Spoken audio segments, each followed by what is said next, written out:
Hello, my dear students. Good morning to all of you.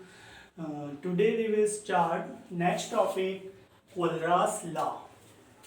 Okay, तो जो कोलरास law है पहले आपको बता देते हैं कि जब हम किसी स्ट्रॉन्ग या फिर वीक इलेक्ट्रोलाइट का इनफिनाइट डाइल्यूशन करते हैं तो उसकी जो कंसंट्रेशन होती है वो क्या होती है, कंसंट्रेशन जीरो अप्रोच पर होती है. ठीक है, क्योंकि इनफिनाइट डाइल्यूशन कर रहे हैं तो आयंस क्या होंगे, बहुत ज़्यादा कम हो जाएंगे, मतलब पूरे एकदम फैलते जाएंगे, तो फ्यू आयंस प्रेजेंट होते हैं. तो ये इन्फिनाइट डाइल्यूशन से रिलेटेड है कि इन्फिनाइट डाइल्यूशन में जो इलेक्ट्रोलाइट होते हैं स्ट्रॉन्ग या वीक, उनकी जो मोलर कंडक्टिविटी होती है, ठीक है, कि at infinite dilution when the dissociation of an electrolyte is complete each ion makes a definite contribution toward the molar conductivity of an electrolyte irrespective of the nature of the other ions with which it is associated. मतलब कि वो जो electrolyte है वो जिस भी ion से associate था, ठीक है, और जब हम इन्फिनाइट डाइल्यूशन करते हैं तो वो आयंस जब डिसोशिएट होते हैं कंप्लीट, मतलब कैटायन एनायन में कंप्लीट होते हैं, तो ईच आयन जो होता है अपना एक डेफिनेट इंडिविजुअल कंट्रीब्यूशन शो करता है. मतलब वो आयंस जितने आयंस मिलकर बने होते हैं वो आयंस अपने अपना कंट्रीब्यूशन शो करेंगे. ठीक है, तो क्या होगा कि उस इलेक्ट्रोलाइट की जो इन्फिनाइट डाइल्यूशन पर मोलर कंडक्टिविटी होती है, it can be expressed by sum of individual ions present in electrolyte like cation and anion. तो इसमें जो फार्मूला है वो है molar conductivity at infinite dilution of electrolyte. इसको एक वर्ड और बोला जाता है, ये फार्मूला है यहाँ पर पहले, कि जो मोलर कंडक्टिविटी है एट इन्फिनाइट डाइल्यूशन इक्वल्स होती है कैटायन की इन्फिनाइट डाइल्यूशन पर कंडक्टिविटी प्लस एनायन की इन्फिनाइट डाइल्यूशन पर मोलर कंडक्टिविटी. और यहाँ पर V प्लस और V माइनस को हम पूरा एक्सप्लेन कर देते हैं. यहाँ पर ये जो है सिंबल, इसको जीरो भी लिखा जाता है. At infinite dilution molar conductivity of an electrolyte, है ना, molar conductivity of electrolyte at infinite dilution, या फिर इसको एक और चीज बोला जाता है limiting molar conductivity of electrolyte. दोनों हम बोल सकते हैं. ये साइन है मोलर कंडक्टिविटी का, M फॉर मोलर, और ये कंडक्टिविटी एट इन्फिनाइट डाइल्यूशन. तो इसको देखते हैं तो समझ में आ जाता है at infinite dilution molar conductivity.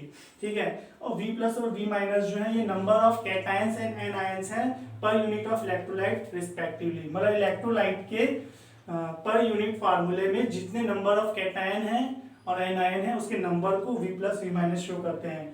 और यहाँ पे lambda infinity plus lambda infinity minus जो है वो है molar conductivities of cations and anions respectively, है ना. और इन्फिनाइट डाइल्यूशन पर कैटायन और एनायन की मोलर कंडक्टिविटी है. मतलब हम इस तरह से साइन बनाते हैं, ये भी आपका लैम्डा ही है, और हम कैटायन और एनायन को अलग से शो करने के लिए उसको लैम्डा को इस तरह से बना देते हैं. मतलब वही हम इसकी जगह ये वाला साइन भी यूज कर सकते हैं. ठीक है, तो आपको यहाँ पे क्लियरली यार समझ में आ गया. यहाँ पे कोई जो इलेक्ट्रोलाइट है उसमें प्रेजेंट टोटल कैटायन की molar conductivity plus infinite dilution पर एनायन की टोटल कंडक्टिविटी. यहाँ पे हम एग्जांपल ले रहे हैं समझने के लिए. अकॉर्डिंग टू कोलरास हमको अगर लिखना होगा तो जैसे यहाँ पर हम एक इलेक्ट्रोलाइट ले रहे हैं HCl, है ना, at infinite dilution molar conductivity of HCl को हम कैसे लिखेंगे, पहले हम उसको टर्म में कैटायन के नंबर्स और उसकी मोलर कंडक्टिविटी कैटायंस की प्लस इसमें एनायन क्या है, Cl है, तो नंबर ऑफ Cl आयन और आपका at infinite dilution Cl minus chloride ion. तो यहाँ पे हम देख रहे हैं साफ साफ कि यहाँ पर जो आपके H प्लस आयन है वो कितने हैं, H प्लस आयन एक है और Cl माइनस आयन भी एक है. तो हम इसको डायरेक्ट कैसे लिख देंगे, HCl की infinite dilution molar conductivity equals to H plus ion की molar conductivity plus Cl minus की कंडक्टिविटी. क्यों, क्योंकि यहाँ पर दोनों 1 1 है, तो जब इसका 1 से मल्टीप्लिकेशन होगा यही आएगा. ठीक है, इस तरह से हम और अदर एग्जांपल ले लेते हैं NaCl का भी. तो जिनमें पॉजिटिव आयन और नेगेटिव आयन 1 1 है तो उनका डायरेक्ट आ जाएगा, है ना, क्योंकि Na और जो Cl है वो डिसोशिएट होगा किसमें, Na plus and Cl minus में, तो दोनों का नंबर एक एक है.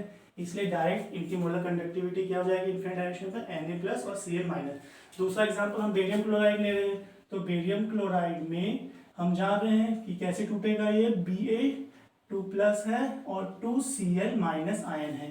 तो यहाँ से क्लियरली है, तो यहाँ पर क्या हो जाएगा, at infinite dilution molar conductivity of barium ion plus यहाँ पर Cl 2 है, इसलिए सामने में 2 से मल्टीप्लिकेशन हो जाएगा। क्यों? क्योंकि इसका V माइनस कितना है, इसका जो V माइनस है वो कितना है, 2 है, तो यहाँ पे 2 आ जाएगा।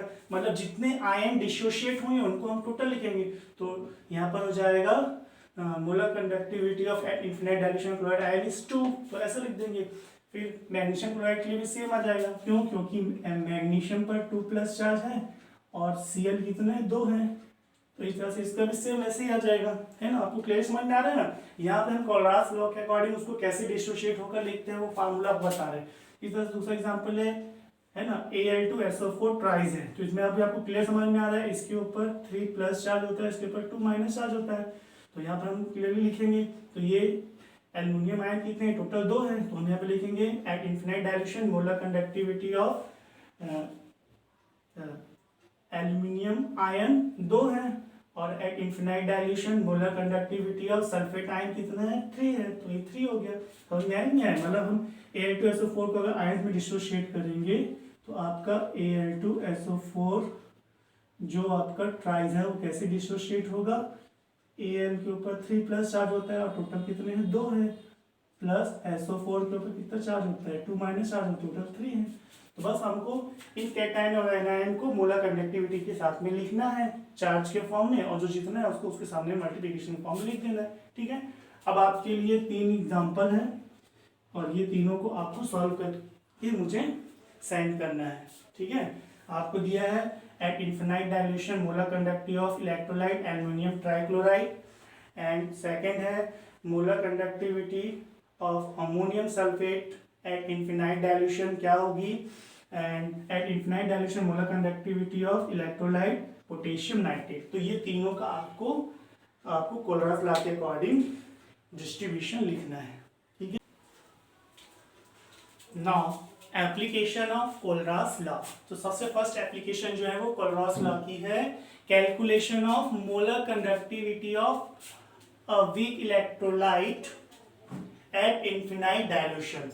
मतलब डिटरमाइन करना मोलर एक वीक इलेक्ट्रोलाइट की मोलर कंडक्टिविटी को हम क्या कर सकते हैं, कैलकुलेट कर सकते हैं या फिर डिटरमाइन कर सकते हैं इन इनफिनाइट डाइल्यूशन पर, ठीक है। तो कैसे करते हैं, सपोज फॉर एग्जांपल हमको molar conductivity of an acetic acid जो है वो हमको क्या करनी है, कैलकुलेट करनी है, molar conductivity of an acetic acid, ठीक है, एट इनफिनाइट डाइल्यूशन।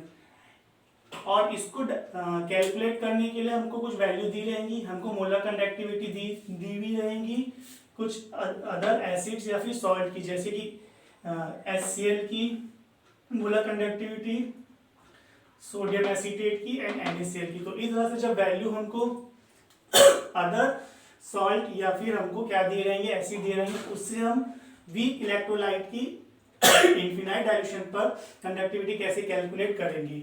सबसे पहले तो हमको एसिटिक एसिड को बोल रहा है, तो एसिटिक एसिड को जब आयंस में डिसोशिएट होगा कोलरास लॉ के अकॉर्डिंग, तो वो किस में डिसोशिएट होगा, H+ ion molar conductivity plus acetate ion conductivity. हम पहले सबका वैसे ही लिख लेते हैं, उसी तरह से हमको इसमें HCl CH3COO NaCl तो हम सबका लिख लेते हैं कि वो किस तरह से डिसोशिएट होंगे। HCl डिसोशिएट होगा H+ ion molar conductivity plus Cl- molar conductivity. उसी तरह से सोडियम एसीटेट कैसा होगा, सोडियम आयन कंडक्टिविटी और CH3COO- आयन, और NaCl जो है वो Na+ आयन मोलर कंडक्टिविटी और सेम है। तो हमको ये 3 दिए हुए थे और हमको ये करना है, तो हमको CH3COOH के लिए ये वैल्यू चाहिए, क्या वैल्यू चाहिए, H+ एंड CH3CO, ये वैल्यू हमको चाहिए। तो ये जो वैल्यू है ये हमको इन 3 इक्वेशन से मिलेगी। कैसे मिलेगी, हम इन 3 इक्वेशन को कैसे प्लस और माइनस करें कि हमको ये मिल जाए। तो हमको क्या क्या चाहिए, H+ है तो हमको क्या चाहिए, एक तो ये वैल्यू चाहिए, ठीक, और इसमें से हमको ये चीज चाहिए, ठीक है, इन तीनों इक्वेशन में हमको सिर्फ ये दो चीज बचे और बाकी सब क्या हो जाए, कैंसिल हो जाए। तो इसमें आपको ये देखना होगा कि हमको जिस जिस इक्वेशन से इनके ये दोनों पार्ट चाहिए उन दो इक्वेशन को हम ऐड कर देंगे और बचे हुए रिमेनिंग को हम माइनस कर देंगे, क्योंकि हमको इस इक्वेशन से H प्लस चाहिए और इस इक्वेशन से CH3COOH चाहिए। तो हमको इन दोनों को प्लस करना पड़ेगा, इन दोनों इक्वेशन को, तब तो ये दोनों प्लस होंगे। तो हमको जिस जिस इक्वेशन में ये दोनों प्रेजेंट होंगे CH3COOH के पॉजिटिव आयन और नेगेटिव आयन, उन दो इक्वेशन को हम ऐड करेंगे और थर्ड वाले को माइनस कर देंगे, तो हमको ये मिल जाएगा। आप खुद देख सकते हो। तो इसमें हम क्या करेंगे, इक्वेशन फर्स्ट और 1 को हम प्लस करेंगे और 3 को उसमें से माइनस कर देंगे। तो यहाँ से हम देख रहे हैं, तो इक्वेशन फर्स्ट और सेकंड को हमने प्लस किया, HCl plus CH3COOH minus molar conductivity of NaCl। तो हम इनके लेफ्ट साइड को भी वैसे ही कर रहे हैं, राइट साइड को वैसे कर रहे हैं। तो हम इनके फिर जो वैल्यू को रख देंगे, इसकी वैल्यू को रख देंगे इधर, ये प्लस Na प्लस और Cl CH3COOH और माइनस ये हो जाएगा। अब यहाँ से आपको क्लियरली दिख रहा होगा कि इसको हम माइनस कर रहे थे, माइनस पाएंगे, ये पूरा को हम माइनस कर रहे हैं, तो ये इसका साइन यहाँ पे लगेगा, minus into minus, minus into minus, तो ये भी माइनस हो जाएगा, ये भी माइनस हो जाएगा। तो इस तरह से यहाँ पे Na माइनस में और यहाँ Na प्लस में है, तो ये Na कैंसिल हो जाएगा। उसी तरह से Cl माइनस और यहाँ पर Cl के सामने में प्लस है, तो दोनों कैंसिल हो जाएगा। तो हमारे पास क्या बचा, molar conductivity of H plus ion and plus molar conductivity of acetate ion at infinite dilution. और ये किसकी वैल्यू है, at infinite dilution molar conductivity of CH3COOH। ठीक, तो इस तरह से ये हम कैलकुलेट करते हैं। तो ये तो हमने आपको तरीका बताया कि हमको जिस भी एसिड का निकालना है उसके आयन हमको चाहिए, तो हम ये जो दिए गए एसिड होते हैं इनके आयंस को इस तरह से कैलकुलेट करके निकालते हैं। लेकिन जब इससे रिलेटेड सेम इससे रिलेटेड ये तो आपको तरीका बताया गया, न्यूमेरिकल जब आता है तो उसको भी हम इसी तरह से सॉल्व करते हैं। जैसे कि यहाँ न्यूमेरिकल है, calculate the molar conductivity of acetic acid at infinite dilution, हमको कैलकुलेट करना है और हमको गिवन वैल्यू दी हुई है। Molar conductivity of at infinite dilution HCl की दी है, NaCl और सोडियम एसीटेट की दी हुई है। ये कितनी है, 426 Simon centimetre square mole inverse. ये तो आप जानते हो, ये यूनिट है, किसकी यूनिट है, मोलर कंडक्टिविटी की। तो इन तीनों की कंटिन्यू दी है, तो हम जो यहाँ पर वैल्यू दी हुई है इन तीनों के हमको लिख लेते हैं, है ना। At infinite dilution molar conductivity of HCl कितना दिया हुआ है, 426 साइमन स्क्वायर मोल इनवर्स, और NaCl तो कितना दिया है, 126 siemens centimetre square mole inverse, और ये इसकी सोडियम एसीटेट की दी हुई, इन तीनों की वैल्यू दी हुई है। अब आपको वहां से देख क्लियरली समझ में आ रहा होगा कि हमको CH3COOH का निकालना है क्या, इनफिनाइट डाइल्यूशन पर मोलर कंडक्टिविटी। तो हम तीनों इक्वेशन को यूज करेंगे, तो वहां पे जो चीज की वही की है, हमको ये चाहिए तो ये चाहिए, तो हमको क्या करना पड़ेगा, वहां पे जैसे किए थे तो यहीं से आप देख के समझ सकते हो कि यहाँ पर हमको क्या चाहिए, ये चाहिए, और यहाँ पर हमको ये वैल्यू चाहिए। इन तीनों में से जब इनको आयन डिसोशिएट करेंगे तो हमको H प्लस चाहिए और ये चाहिए। तो अब यहाँ पर इक्वेशन ऊपर अलग अलग लिखा हुआ, लेकिन आपको समझना है कि जिस भी मैंने बताया था जिसमें H प्लस आयन प्रेजेंट होंगे वो वाला इक्वेशन, और जिसमें CH3COOH माइनस आयन प्रेजेंट होंगे उन दोनों को हम ऐड करेंगे। तो हम इन दोनों को ऐड करेंगे और ये वाले इक्वेशन को इसमें से माइनस कर देंगे, है ना। तो यहाँ पर हमारा क्या हो जाएगा, इसको जब हम आगे सॉल्व करेंगे तो किस तरह से सॉल्व करेंगे, ये देखिए आपका, हमको ये मतलब ये इसकी वाली वैल्यू चाहिए, तो हमको CH3NCH3COOH चाहिए। तो हम यहाँ पर उनको पूरे आयन डिसोसिएट करके डायरेक्ट इसकी वैल्यू किसमें किसको माइनस करना है प्लस करना है, तो हमको ये दोनों चाहिए, तो हम इन दोनों को ऐड करेंगे। तो यहाँ पर क्या हो जाएगा, molar conductivity of HCl plus molar conductivity of at infinite dilution CH3COONA, and minus क्या हो जाएगा, molar conductivity at infinite dilution NaCl, क्योंकि हमको मालूम है कि जब इनको पूरे आयन को डिसोशिएट करेंगे तो हमारे पास ये चीज बचेगा, तो हम इनको डिसोशिएट नहीं करते हैं। हम वहाँ पे कॉन्सेप्ट समझ चुके हैं ये इस तरह से आपको यही वैल्यू मिलेगी। इसको अगर माइनस में पूरा लिखेंगे हम डायरेक्ट यहाँ पर आप HCl की वैल्यू रख देते हैं। HCl की वैल्यू कितनी है 426 प्लस CH3COO यानी कि इनफिनाइट डाइल्यूशन पर मोलर कंडक्टिविटी कितनी है 91 है और माइनस कितना है 126 है। तो देख के वैल्यू को पुट कर देना। तो इसको जब आगे हम सॉल्व करेंगे तो हो जाएगा 7 1 6 और 1 7 9 और 2 11 का 1 कैरी माइनस 126। यहाँ पर कितना आ जाएगा 7 में से 6 गया बचा 1, 11 में से 2 गया बचा 9 और 4 में से 1 गया तो बचा आपका 3। तो हमारी को जो वैल्यू है वो क्या मिल गई साइमन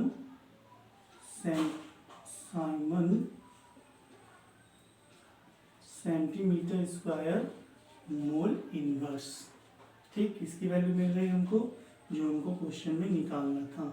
इसकी वैल्यू CH3COOH इन्फिनाइट डाइल्यूशन पर। तो इस तरह से किसी भी वीक एसिड का अगर हमको इन्फिनाइट डाइल्यूशन पर मोलर कंडक्टिविटी निकालना होगा तो हमको उन 3 इक्वेशन को देखना होगा कि उन 3 इक्वेशन में उसके आयंस जिस एसिड या फिर सॉल्ट प्रेजेंट होंगे उन दोनों को हम ऐड करेंगे और थर्ड वाले को माइनस करेंगे। ठीक है, तो इससे रिलेटेड मैं आपको अभी 2 क्वेश्चन यहाँ पर लिख रहा हूँ जिसको आपको क्या करना होगा सॉल्व आउट करना होगा। ठीक है, तो आपको समझ में आ गया ये वाला। तो इसी तरह से आपको ये 2 क्वेश्चन दिए जाते हैं। फर्स्ट है calculate the molar conductivity at infinite dilution of ammonium hydroxide given that molar conductivity of NH4Cl, NaOH and NaCl are respectively इनकी वैल्यू दी हुई है। सेम उसी कॉन्सेप्ट से ये वाला क्वेश्चन भी सॉल्व होगा और सेकंड वाला भी उसी कॉन्सेप्ट से सॉल्व होगा। इसमें भी हमको molar conductivity at infinite dilution of sodium nitrate given that value of molar conductivity at infinite dilution of AgNO3, AgCl, NaCl are respectively इनकी भी वैल्यू दी हुई है। तो आपको सेम वही कॉन्सेप्ट लगाते हुए है ना आप क्या करना है सॉल्व करना है इसको। ये दोनों आपके लिए होमवर्क है। ठीक है, Gauss law is calculation of degree of dissociation of a weak electrolyte। एक वीक इलेक्ट्रोलाइट के degree of dissociation means alpha है ना। तो डिग्री ऑफ डिसोसिएशन को कैसे कैलकुलेट डिटरमाइन करते हैं। तो the degree of dissociation of weak electrolyte like जैसे कि ammonium hydroxide, acetic acid can be calculated या determined by measuring the molar conductivity. उस वीक इलेक्ट्रोलाइट के मोलर कंडक्टिविटी को मेजर करके हम क्या कर सकते हैं कैलकुलेट करते हैं एट एनी गिवन डाइल्यूशन। किसी भी गिवन डाइल्यूशन पर उस वीक इलेक्ट्रोलाइट के मोलर कंडक्टिविटी के को मेजर करके हम क्या कर सकते हैं कैलकुलेट कर सकते हैं। जैसे कि एग्जांपल दिया है the degree of dissociation alpha of a weak electrolyte at the concentration C मोल पर लीटर में be given by following relation. मतलब हमको किसी वीक इलेक्ट्रोलाइट के मोलर कंसंट्रेशन के बेस पर अगर हम उससे डिग्री ऑफ डिसोसिएशन कैलकुलेट करना है तो उसका फार्मूला होगा degree of dissociation alpha equals to molar conductivity of an electrolyte at any concentration upon molar conductivity of the same electrolyte at infinite dilution. ठीक है, तो ये रिलेशन से हम क्या कर सकते हैं डिग्री ऑफ डिसोसिएशन डिटरमाइन कर सकते हैं। जहाँ पे ये जो है आपका मोलर कंडक्टिविटी है जो भी इलेक्ट्रोलाइट दी रहेगा उसकी किसी भी कंसंट्रेशन पर, और यहाँ पर जो इन्फिनिटी का साइन लगकर फिर जो मोलर कंडक्टिविटी है ये इनफिनाइट डाइल्यूशन पर है, उसी सेम इलेक्ट्रोलाइट की इनफिनाइट डाइल्यूशन पर मोलर कंडक्टिविटी की वैल्यू ली जाती है। ठीक है, क्लियरली समझ में आ गया। जैसे कि एक न्यूमेरिकल क्वेश्चन है if the molar conductivity of 0.01 m, यहाँ पे ये मोलैरिटी दी हुई है एक एसिडिक एसिड जो कि वीक इलेक्ट्रोलाइट है इसकी मोलैरिटी दी हुई है और इस एसिडिक इलेक्ट्रोलाइट का मोलर कंडक्टिविटी कितनी दी है 0.0049 siemens metre square mole inverse and it's और उसी सेम एसिटिक एसिड की इनफिनाइट डाइल्यूशन पर मोलर कंडक्टिविटी कितनी दी है 0.03907 siemens metre square mole inverse. तो आपको कैलकुलेट करना है डिग्री ऑफ डिसोसिएशन। यहाँ पर आपको दोनों वैल्यू दी हुई है, यहाँ पर आपको molar conductivity at any concentration दी हुई है और molar conductivity at infinite dilution ये दी है ना। ये जो वैल्यू है आपकी किसकी दी हुई है, इसकी है ना मोलर कंडक्टिविटी की, और ये वाली जो वैल्यू है ये इनफिनाइट डाइल्यूशन पे दी हुई। तो आपको बस यही वाला फार्मूला पुट करके आपको आंसर निकालना है, ठीक है। तो मैंने आपको इतना बता दिया है, तो इस न्यूमेरिकल को आप इस फार्मूला का यूज करते हुए आप आंसर बताओगे। इसमें मोलैरिटी का कहीं भी पुट नहीं करना है, वो सिर्फ दिया हुआ है कि इतनी मोलैरिटी का हमारा एसिटिक एसिड है। आपको सिर्फ ये दो वैल्यू से पुट करके इसको सॉल्व आउट करना है। इस तरह से हम क्या कर सकते हैं, किसी भी लैप्लास फार्मूला का यूज करते हुए न्यूमेरिकल में वैल्यू दी रही है हम सॉल्व कर सकते हैं। एप्लीकेशन ऑफ कोलरास लॉ और भी बहुत सारे एप्लीकेशंस हैं जिनको आप बुक से देख सकते हैं, ठीक है। जो कुछ दो जो मेन थे ये मैंने आपको बता दिए हैं, तो आप इस तरह से अदर एप्लीकेशन भी बुक से देख सकते हैं, ठीक है।